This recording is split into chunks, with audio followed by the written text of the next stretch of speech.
Kydex holsters have been the standard for most since they came out. The problem with Kydex, and even great Kydex, is that eventually it wears out or wears out your gun's trigger guard. Double Alpha Academy has a new take on it that gets you solid retention and won't turn into a gun bucket after 6 months of hard use. Are you ready? Stand by. Welcome back to the channel. I'm David, and this is the new DAA Max holster. Double Alpha Academy is not new to the sport of practical shooting. They've been around for 20 years or more, and they've been known for their race holsters, specifically their locking race holsters used in IPSC competition, as well as limited and open in USPSA. While they've always had closed shell holsters for use in production division and carry optics in USPSA, they never really found traction in the same way they did with their race holsters. So Double Alpha decided to change their formula on what a closed shell holster could be for carry optics in production in USPSA. Enter the Double Alpha Max. So this is called the Double Alpha Max holster, which is named for Max Michel. So I used the P320 Max, which means, that's right, double maxes. This video just got more extreme.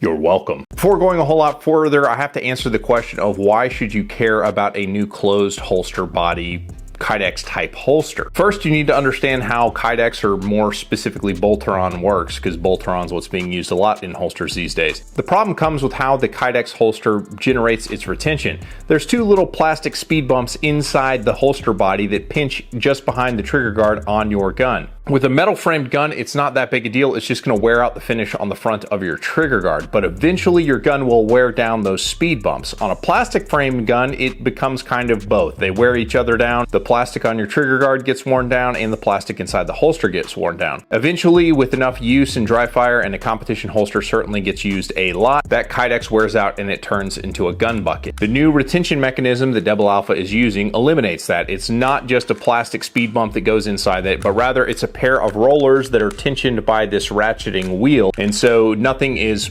friction forcing past a speed bump. It's having a roller roll across the speed bump, and with the ratchet wheel turned up at basically 95%, you get great positive retention. But when you go to draw the pistol, it still comes out lightning fast. And since it's an injection molded holster body, the holster body is made specifically to the gun where it's not going to rub the finish on your pistol. There's a screw at the bottom of the holster body that allows you to make it larger or tighter if you need to do so. But it's not like a crappy Kydex holster that is going to mangle the finish of your dust cover or anything like that. Now, why would you want good retention on a holster for sport shooting? Well, in USPSA, we can do high-speed walkthroughs, and 40-ounce guns happen to jog themselves out of the holster in like long sprints. Sounds outlandish, but it's happened to me 3 times, which is part of the reason I don't like Kydex holsters. That said, the new ratcheting system does work so well that I basically was doing jumping jacks on the range and didn't have issues with the gun coming out of the holster. With the holster set how I would want it for a match, I was able to put a good bit of pressure onto the grip of the gun so that no like superficial jostles or bumps is going to make the gun fall out of the holster, but I could defeat the retention with a sharp tug just like I would if I were drawing on the clock. So the holster body is just half the equation. The other half of the equation is how the hanger is accomplished, and this is possibly the most stiff hanger that I have encountered because it doesn't use an aluminum drop. It uses these 2 stainless steel bars that you can adjust the height up and down for the holster ride to make the holster super stiff. Additionally, there's an integrated thigh pad on my Double Alpha race holster. I ended up adding the thigh pad onto the holster because I like how it makes the holster more stable.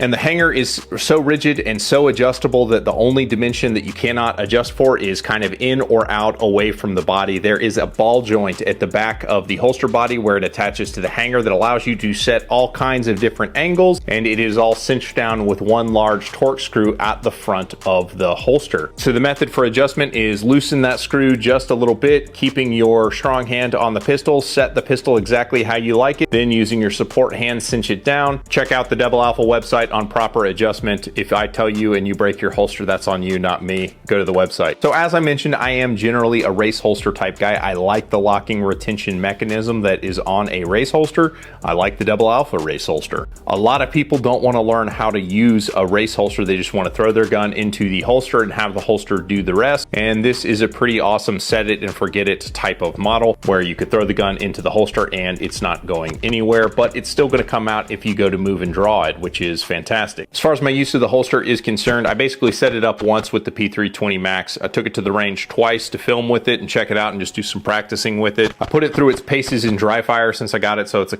few weeks now, so it's actually held up fine and it hasn't marked the gun in any appreciable way. It seems like a pretty squared away as design. Let me tell you more about it. The price on the DAA Max holster when it's available in the US is going to be about $130, which makes it cost competitive with all of the premium Kydex type holsters with aluminum drop hangers that you can find. And probably the worst thing about it is its limited availability. First of all, if you're left-handed, it's not available for you because no one likes you. But it's only going to be available to you as a right-handed shooter if you compete with a CZ, Tanfoglio, P320, or a Glock. Saul hasn't told me this, but I suspect that if the holster becomes popular and guns become more popular, he's probably going to release new models of the holster as well eventually. That said, he's probably not going to make one of these for your Jericho or something crazy like that, so it's going to be mainline competitive guns probably from here on out. But I'm a fan. It's a pretty cool holster, and you can check it out at debilalpha.biz. I appreciate Devil Alpha sending me this holster so I can make this video for you guys. If you've got any questions, be sure to post them up in the comments. Appreciate you guys, and I'll catch you on the next one.